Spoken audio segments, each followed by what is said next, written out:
মৃত্যু হওয়ার সাথে সাথেই মৃত ব্যক্তি বুঝতে পারে না যে সে মারা গেছে। মৃত্যু পরবর্তী সময়ে আত্মীয় স্বজনের কান্নাকাটি, তাকে গোসল করানো, কাফনের কাপড় পরানো, এমনকি তাকে কবরস্থ করা পর্যন্ত নিজেকে সে মনে করে মৃত্যুর স্বপ্ন দেখছে। যখন তাকে মাটিতে শোয়ানো হচ্ছে তখনও তিনি স্বপ্নের ঘোরে থাকেন আর মনে করতে থাকেন এটি একটি স্বপ্ন। তারপরে সে চিৎকার করে, কিন্তু কেউ তার চিৎকার শুনে না। পরে যখন সবাই তাকে কবরের অন্ধকারে ফেলে চলে যায় আর সে মাটির নিচে একা হয়ে যায়, তখন আল্লাহ তার প্রাণ ফিরিয়ে দেন। সে চোখ খুলে তার খারাপ স্বপ্ন থেকে জেগে ওঠে। প্রথমে তিনি খুশি এবং কৃতজ্ঞ হয় এই কারণে যে তিনি যা দেখছিলেন তা কেবল একটি দুঃস্বপ্ন এবং তিনি এখন ঘুম থেকে জেগে আছেন। তারপরে সে তার দেহটি স্পর্শ করতে শুরু করে, যা কেবল একটি সাদা কাপড়ে জড়িয়ে রাখা হয়েছিল। তখন সে অবাক হয়ে বলতে থাকে, আমার শার্ট কোথায়, আমার প্যান্ট কোথায়?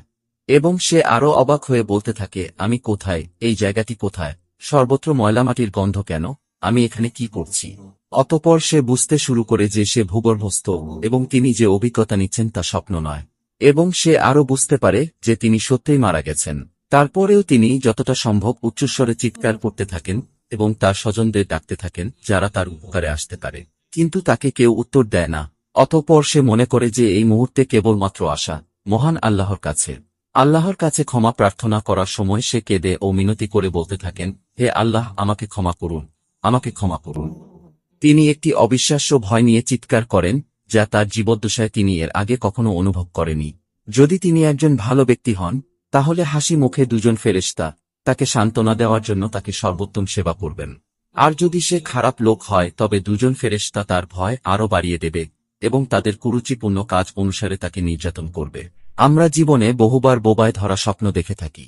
আমরা কথা বলতে চাই কিন্তু বলতে পারি না, চিৎকার করতে চাই কিন্তু চিৎকার করতে পারি না, পাশের লোকদেরকে ডাকি কিন্তু তারা তা শুনতে পারে না। তখন ভয়ে দম বন্ধ হয়ে আসার অবস্থা হয়। এমন সময় কেউ হয়তো এসে ধাক্কা দিয়ে জাগিয়ে দেয়। মৃত্যুর পরের অবস্থা অনেকটা এরকমই। মৃত ব্যক্তি সব দেখতে পারেন, আপনজনদের কান্নাকাটি, দাফন কাফনের আয়োজন সব দেখতে পারেন, কিন্তু সেই বোবায় ধরা স্বপ্নের মতো তিনি নিরুপায় হয়ে সব দেখতে থাকেন। মৃত্যুর শুরু থেকে তার জীবনে ঘটে যাওয়া সমস্ত ঘটনাবলীই তিনি দেখতে থাকেন, ভয়ঙ্কর স্বপ্নের মতো।